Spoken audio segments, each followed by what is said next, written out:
Hello student, wave optics का video number part 2 में आपका स्वागत है। चलिए हम यहाँ क्या कर रहे हैं, PYQ MSTCT के क्वेश्चन सॉल्व कर रहे हैं और उनके रिलेटेड इंपॉर्टेंट कॉन्सेप्ट्स पढ़ रहे हैं। तो पार्ट 2 पे आ चुके हैं। अभी अपन इस क्वेश्चन में क्या करना है, ध्यान दीजिएगा।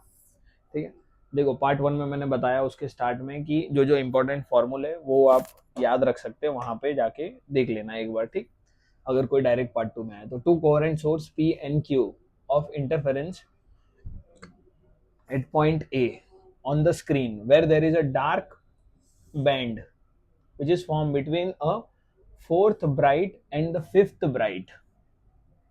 मतलब ये कौन सा डार्क होगा आप बताओ, समझ रहे क्या? ये सेंट्रल ब्राइट है, फर्स्ट डार्क, सेकेंड,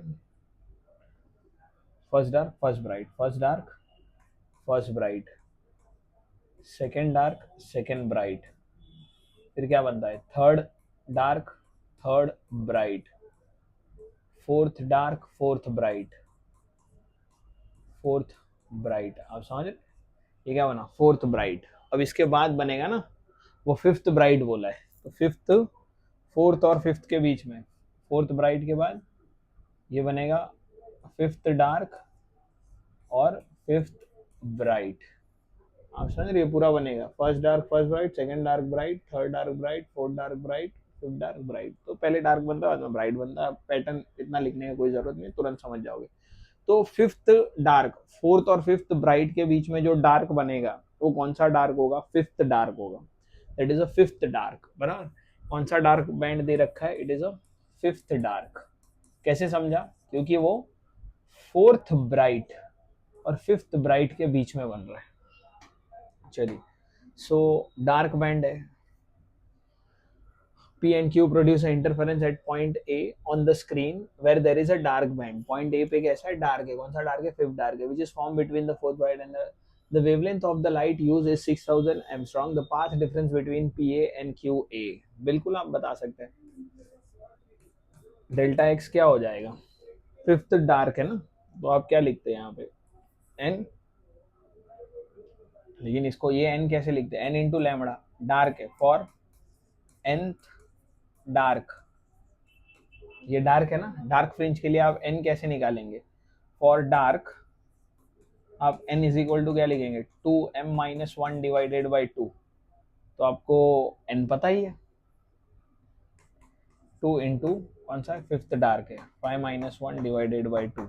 तो ये हो गया 5 2 10, 10-1 9/2। ये एन का वैल्यू है, ये एन का वैल्यू आप यहाँ रखो तो आपका आंसर क्या बनेगा, delta x is equal to n is 9/2 times lambda, lambda is 6000, lambda is 6000। तो ये कितना हो जाएगा, 3000। तो 9 3 27, 2700 एंगस्ट्रॉन्ग आएगा ना, क्योंकि 6000 आपने एंगस्ट्रॉन्ग में रखा है। तो it will be 2.7 into 10⁻⁷ metre, 2.7 into 10⁻⁷ centimetre वाला आंसर दिया, metre. So 2, it is 27, it is 27 into 10⁻⁷ metre. So आप इसको लिख सकते हैं 2.7 इंटू 10⁻⁴ सेंटीमीटर। सही कर रहे, ये हो जाएगा -6 -4, परफेक्ट है। 2.4, 2.7 इंटू 10⁻⁴। देखो ये मैं बता चुका हूँ वीडियो में कैसे करना है। Delta x is equal to N lambda लिखते हैं, अगर एन इंटीजर आता है तो उतना ब्राइट हो गया। अगर एन इंटीजर नहीं है, कोई डार्क है, तो डार्क का कौन सा डार्क है वो कैसे कैलकुलेट करेंगे, ऐसे n is equal to 2m-1/2। अब यहाँ दे रखा है it is a fifth dark, so m is a 5। तो यहाँ से आपको n मिलेगा, तो ये n का वैल्यू आप वहां रखो, या आपने बुक में अगर फॉर्मूला पढ़ भी रखा है, delta x is equal to कैसे लिखते थे इसको आप, n-1/2 टाइम्स लैम्बडा। ठीक है, तो जो भी आपने पढ़ रखा है वहां से कर लो, या फिर जो मैं तरीका बता रहा हूँ उससे कर लो, कोई दिक्कत नहीं है। ठीक है, क्वेश्चन प्रैक्टिस करने जरूरी है। नेक्स्ट सवाल पे आते हैं। Two identical light wave having the phase difference phi propagate in same direction, phase difference phi propagate in same direction when they superpose, the intensity of the resultant wave is proportional to। दोनों identical है, two identical, identical मतलब I1 equal to I to हो जाएगा। तो आई का formula क्या है, I one plus I two plus two times root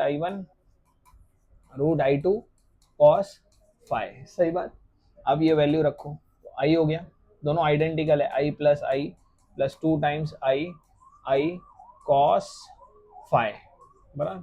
सो यहाँ पे ये हो गया two times I plus two times I cos phi, so it will be two I one plus cos phi, one plus cos phi क्या होता है, it is two times cos square phi by two, one plus cos theta क्या होता है, two cos square theta by two, so it is four I cos square phi by two. So ये intensity आ जाएगा, resultant intensity four I cos square phi by two. तो resultant intensity किसको proportional है पूछा है, बराबर, तो किसको प्रोपोर्शनल है, cos square phi by two को, it is a cos square phi by two, ऐसे आएगा ये यहाँ आगे, ठीक है, ये क्या आएगा cos square phi by to उधर है।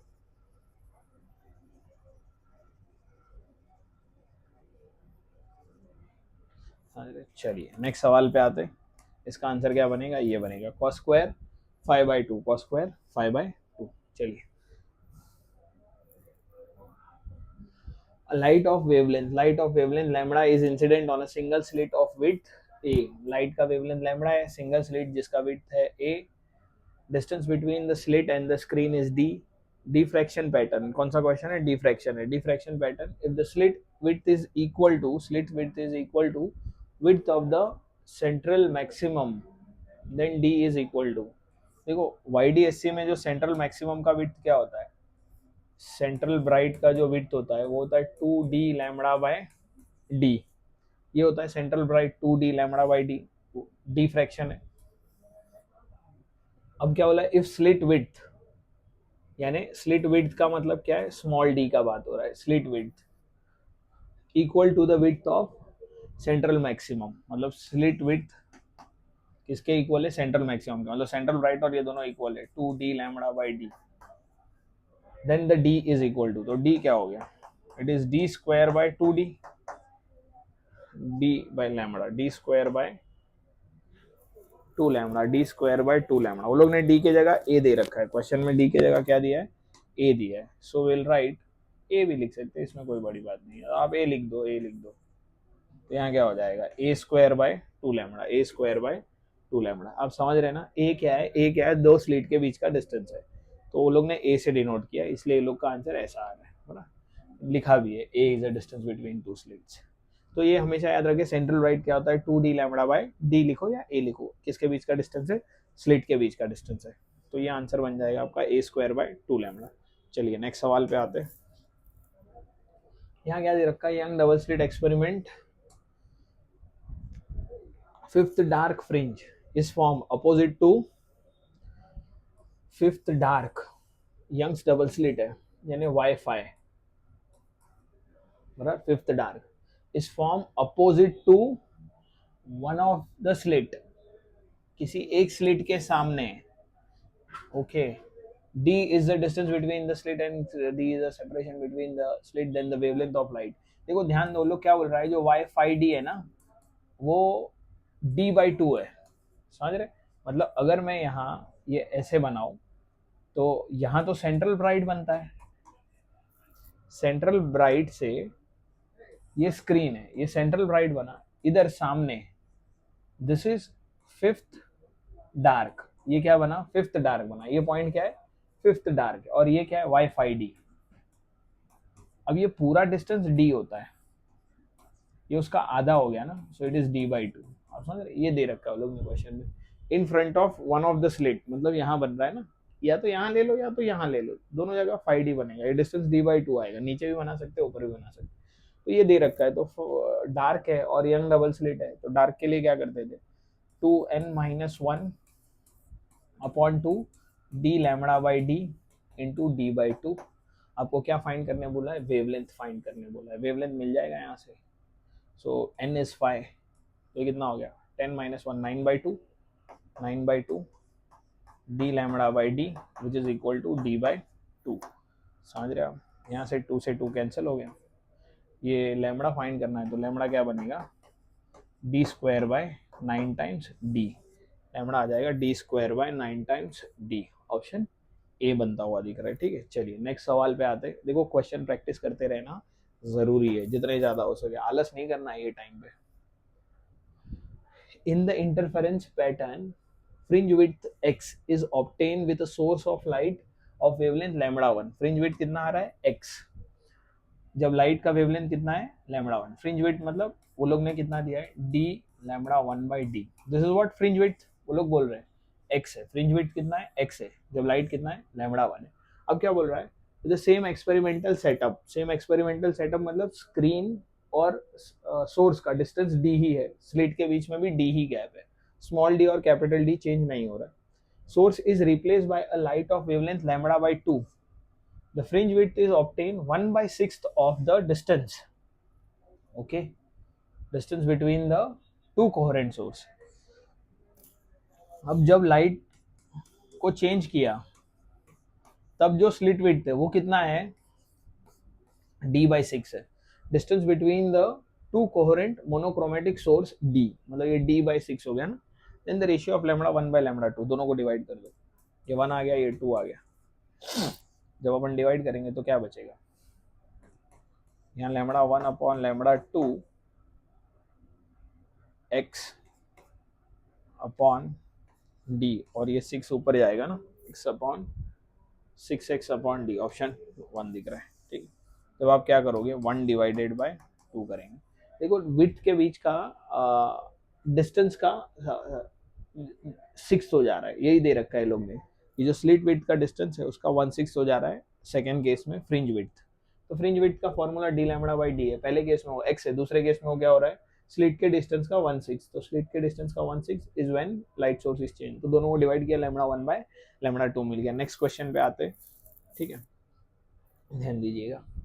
A parallel beam of fast moving electron is incident perpendicular on a narrow slit, distance between the slit and screen is large, if the speed of incident electron is increase, electron का speed क्या कर रहे हैं increase कर रहे हैं, incident electron का speed क्या कर रहे हैं इंक्रीज कर रहे हैं, then which of the following statement is correct. देखो सबसे पहले ये बात समझ लेना है, आपको क्या पूछा है कि इलेक्ट्रॉन का स्पीड इंक्रीज कर रहा है, तो angular width, central width, electron का स्पीड, देखो एंगुलर विड्थ क्या होता है, ये it is lambda by D, यही होता है angular width. The angular width is lambda by D, the angular width, okay, ये ऑप्शन सी है। The diffraction pattern is not observe on the screen, ये ए है, ये बी है, ये सी है, D the angular width of the central width, angular width के बारे में ही पूछ रहा है ना, तो वाई और लैम्बडा और डी। देखो इलेक्ट्रॉन को मूव करने से लैम्बडा क्या हो जाएगा according to de Broglie h upon p, और आप इस p को क्या लिख सकते हैं अंडर रूट 2m/ke, बिल्कुल आप ऐसे लिख सकते हैं। मोमेंटम क्या होता है p square is equal to p, मतलब काइनेटिक एनर्जी क्या लिखते हैं p स्क्वायर बाय 2m, ये भी तो एक फॉर्मूला है ना, काइनेटिक एनर्जी के दो फॉर्मूले हैं, आप या तो हाफ एम वी स्क्वायर लिख लो, अगर मोमेंटम पता है तो यहाँ से लिख लो पी स्क्वायर बाय 2m, ये कोई अलग नहीं है, इसको एम से मल्टीप्लाई कर दिया था, तो आप काइनेटिक एनर्जी की जगह क्या लिख सकते हैं, you can definitely write it is under root 2m/ke, तो यही लिखा है मैंने यहाँ पर। अगर स्पीड इलेक्ट्रॉन का बढ़ रहा है मतलब क्या बढ़ता रहेगा, इलेक्ट्रॉन की काइनेटिक एनर्जी बढ़ रही है, अगर इलेक्ट्रॉन की काइनेटिक एनर्जी बढ़ेगी तो वेवलेंथ डिक्रीज होगा, वेवलेंथ डिक्रीज होगा तो एंगुलर विड्थ भी डिक्रीज होगा, एंगुलर विड्थ भी क्या हो जाएगा डिक्रीज हो जाएगा। तो कौन सा ऑप्शन सही है, angular width, central maximum will decrease, हाँ सेंट्रल मैक्सिमम में क्या होता है यहाँ 2 आ जाता है सेंट्रल के लिए, सही बात है ऑप्शन ए। देखो लैम्बडा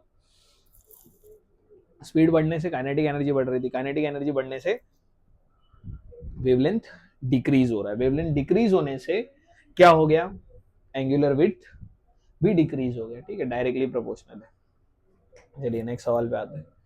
अब यहाँ क्या दे रखा है इसको रीड करो, क्या दे रखा है इधर पे हो रहा है रिकॉर्डिंग, वही देखना पड़ता है बार बार। In a diffraction experiment from a single slit the angular width of the central maxima does not depend on angular width of central bright ना, तो सेंट्रल ब्राइट का एंगुलर विड्थ किसके ऊपर नहीं डिपेंड करता है, तो क्या ही फॉर्मूला है उसका, एंगुलर विड्थ सेंट्रल ब्राइट का क्या होता है 2 लैम्बडा बाय डी, डिफ्रैक्शन है बराबर, तब भी यही होता है, डिफ्रैक्शन में 2 टाइम्स होता है।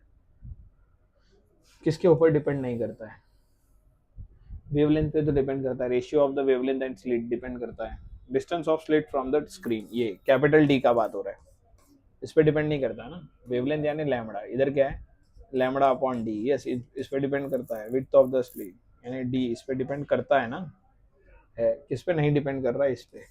तो क्या आएगा आंसर इसका, ऑप्शन सी आएगा। ठीक है, चलिए नेक्स्ट सवाल पे आते हैं, क्वेश्चन करते रहने जरूरी है।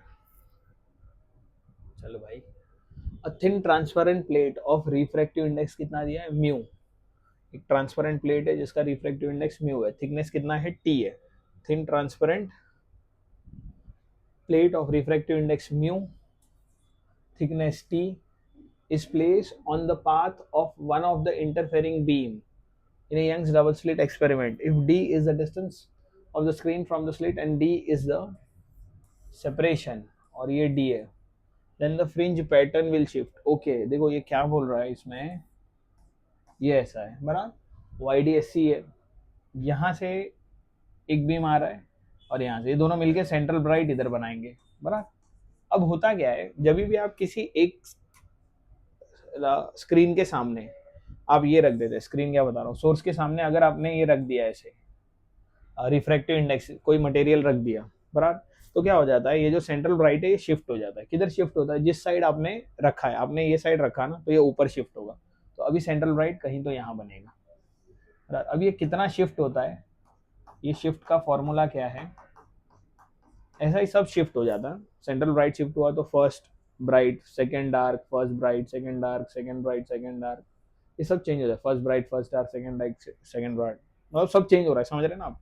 तो ये शिफ्ट सब शिफ्ट होंगे, मतलब पूरा पैटर्न ऐसे शिफ्ट हो गया एक डायरेक्शन में। कौन से डायरेक्शन में शिफ्ट होता है, जो साइड आपने मटेरियल रखा है, अभी मैंने यहाँ रखा तो ये साइड शिफ्ट हुआ, अगर ये नीचे रखते हैं ना स्लैब तो सेंट्रल ब्राइट नीचे शिफ्ट होता है। ठीक है, ये शिफ्ट का फॉर्मूला क्या होता है, दे रखा है शायद इसी क्वेश्चन में, दे रखा है, ये होता है D by D mu minus one into T, ये शिफ्ट होता है, और ये कहाँ होता है, जिस साइड आप इस प्लेट को रख रहे हो, समझ में आ रहा है, एक छोटा सा ऐसा ग्लास का टुकड़ा है वो रख दिया आपने, ठीक है, तो D by D mu minus one into T इतना शिफ्ट होगा, कहाँ, जिस साइड आप इस मटेरियल को रख रहे हैं, तो D by D mu minus one into T toward the slit which is not covered, नहीं toward the slit which is covered, जिस साइड, मतलब ये स्लिट को कवर किया ना तो ये साइड शिफ्ट हुआ, नीचे वाली स्लिट को कवर करते तो नीचे शिफ्ट होता, तो इसका क्या आएगा, D by D mu minus one into T, ये फॉर्मूला है।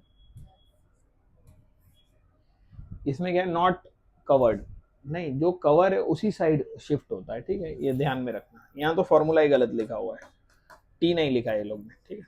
चलिए ये आप शिफ्ट याद रख सकते हैं, कभी ये कैलकुलेट करने भी आता है, D by D mu minus one into T, T is a thickness, इस प्लेट का थिकनेस, म्यू इस प्लेट का रिफ्रैक्टिव इंडेक्स, कैपिटल डी क्या होता है, ये डिस्टेंस, और स्मॉल डी क्या है, ये दो सोर्स के बीच का डिस्टेंस, S1 और S2 के बीच का डिस्टेंस। ठीक है, चलिए नेक्स्ट सवाल पे आते हैं, क्या बोला है, in a single slit diffraction experiment for a wavelength of lambda, half angular width of the principal maxima is theta। Single slit मतलब पहले तो डिफ्रैक्शन है, लिखा भी है diffraction, wavelength lambda, half angular width of the principal maxima, principal maxima यानी central bright का बात हो रहा है, this is a central bright. Central bright क्या होता है,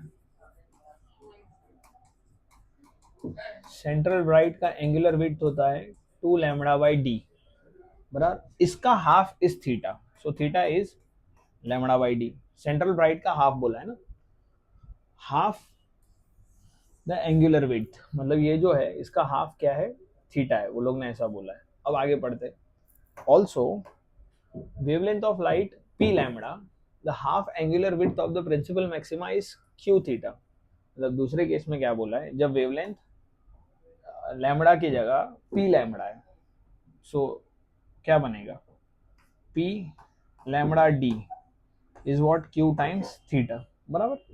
अब दूसरे केस में सेंट्रल ब्राइट क्या आएगा, 2 times P lambda by D, उसका हाफ क्या हो जाएगा, P lambda by D, that is q theta, that is q theta. The ratio of the maximum ratio of the half angular width of the first secondary maxima in the first case to the second case. देखो किसका पूछा है, the ratio of the half angular width of first secondary maxima. ध्यान देना, question को समझते, कुछ तो लिखा हुआ है. The ratio of the half angular width of the first secondary maxima, secondary maxima का एंगुलर विड्थ बोला है. Ratio of the half angular width of the first secondary maxima in the first case to the second case. तो पहले case जब wavelength lambda है, तब fringe width क्या है वो देख लो. Fringe width, normal fringe width, ठीक है. तो fringe width in first case is what, the ratio of the half angular width, angular fringe width is what, lambda upon d. यही होता है, lambda upon d. The ratio of the half angular width of the first secondary maxima in the first case to the second case. कोई भी हो, secondary maxima हो गया, कोई भी हो, fringe width इतना ही होता है. और ये पहले केस में, और दूसरे केस में कितना था, वेवलेंथ है p lambda by d. ये फर्स्ट केस का हो गया, सेकंड केस का हो गया. अब ये क्या बोला है, the ratio of the half angular width, मतलब इनका हाफ, ये पहले केस का, ये दूसरे केस का. कौन सा है, एंगुलर है, ठीक है. एंगुलर, एंगुलर फ्रिंज विड्थ, ये दूसरे केस में, ये पहले केस में, ये दूसरे केस में. हाफ बोला है तो आप क्या कर दो, इसको 2 से डिवाइड कर दो, इसको भी 2 से डिवाइड कर दो, इसको भी 2 से डिवाइड कर दो. अब इनका रेशियो क्या आएगा, ध्यान देना. What is lambda by D, it is theta. तो ये 1 हो गया, ये 2 हो गया. तो 1 डिवाइडेड बाई 2 करो, यही आपको पूछा है. तो कितना हो जाएगा, this 1 you can obviously right, what is lambda by D is theta, theta by 2. और आप इसको लिख सकते हैं, what is P lambda by D, Q theta by 2. जब आप दोनों को डिवाइड करेंगे 1 डिवाइड बाई 2, तो आपके पास क्या बचेगा, मेरे ख्याल से 1 upon Q, 1 upon Q, 1 upon Q, यही आपका आंसर है, 1 अपॉन क्यू. ठीक है, क्वेश्चन सही से समझना, कुछ कुछ कुछ भी नहीं है इसमें, बस ये लिखा है इस तरीके से है ना, इसके लिए हाफ हाफ लिखा है. जो भी है सेंट्रल ब्राइट है उसका आधा, ये सेंट्रल ब्राइट होता है. और नॉर्मल फ्रिंज विड्थ क्या होता है, fringe width, angular fringe width क्या होता है, लैम्बडा बाई डी होता है. और सेंट्रल ब्राइट क्या होता है, 2 लैम्बडा बाई डी. अब इसका हाफ कितना हो जाएगा, लैम्बडा बाई 2 डी. जब दूसरे केस में वेवलेंथ चेंज कर दिया तो P lambda by 2 D, half तो यही हो गया ना. अब क्या बोला है, सेंट्रल ब्राइट, पहले केस में थीटा था, हाफ सेंट्रल ब्राइट, ये पूरा है, इसका आधा क्या हो जाएगा ये. और जब वेवलेंथ चेंज किया तो ये क्या हो जाएगा, पी लैम्बडा बाई डी. तो ये आपको दे रखा है, फिर बस वैल्यू सब्सटीट्यूट करके अपने को आंसर निकालना है. ठीक है, तो लैम्बडा बाई डी पता है, तो ये थीटा बाई 2 हो जाएगा. पी लैम्बडा बाई डी भी हमें पता है, क्यू थीटा, तो क्यू थीटा बाई 2 लिख दिया. फिर दोनों का रेशियो लिया तो क्या आ जाएगा, 1:Q आ जाएगा, 1:Q आ जाएगा. चलिए नेक्स्ट सवाल पे आते हैं. क्या बोला है, 2 sound wave, each of wavelength lambda and having the same amplitude A from a two source S1 and S2, the interference at point P, if the path difference is lambda by 3, path difference कितना है, lambda by 3 है, path difference यानी delta x is lambda by 3, then the amplitude of the resultant wave at point P is, okay, resultant wave का amplitude क्या हो जाएगा, A क्या हो जाएगा, under root of A1 square plus A2 square plus 2 times A1 A2 cos phi, बराबर यही हो जाएगा. A1 और A2 दोनों सेम है, बोला है ना, एम्पलीट्यूड सेम एम्पलीट्यूड है, मतलब A1 इक्वल टू A2, वो लोग ने कितना दे रखा है, A. आपको चाहिए फाई, फाई कैसे मिलेगा, यहाँ से मिलेगा. डेल्टा एक्स क्या होता है, 2 पाई बाय लैम्बडा, या आप इसको ऐसे लिख सकते हैं, जो फेज डिफरेंस होता है that is 2 pi by lambda into delta x. तो यहाँ से फाई मिल जाएगा, 2 pi by lambda, delta x is lambda by 3, so it will be 2 pi by 3, 2 pi by 3, 2 pi by 3 कितना होता है, 120 होता है. So phi is equal to 120 degree. तो आप यहाँ वैल्यू रख दो, under root of a square plus 2 times A square cos 180. समझ रहे हैं हम, ए स्क्वायर 2 टाइम्स ए स्क्वायर कॉस 180, तो ये हो गया ए इंटू ए 2 टाइम्स ए स्क्वायर माइनस कॉस 180 माइनस होता है ना, तो नो कॉस 120, ध्यान देना यहाँ पे 2 ए स्क्वायर कॉस 180 नहीं है, cos 120, it is 120, my error. ये क्या हो गया 120, कॉस 120 कितना होता है माइनस 1/2 होता है, कॉस 120 कितना होता है माइनस 1/2 होता है, तो ये कितना हो जाएगा, ये चलेगा, दो में से एक जाएगा तो एक, तो एम्पलीट्यूड तो ए ही आ गया, पहला ये ऑप्शन है। ठीक है, ठीक है, 2 ए स्क्वायर माइनस 2 से 2 चले गया ना, ये कट गया ना, आप समझ रहे हैं, ये 2 से ये 2 कट गया, तो ए स्क्वायर, दो में से एक ए जगह, तो एक ही ए स्क्वायर बचा, तो आंसर क्या है A. This is what resultant amplitude, ये आपको पूछा है, तो रिजल्टेंट एम्पलीट्यूड कितना आ गया, ए आ गया, रिजल्टेंट एम्पलीट्यूड इज ए। चलिए नेक्स्ट सवाल पे आते हैं।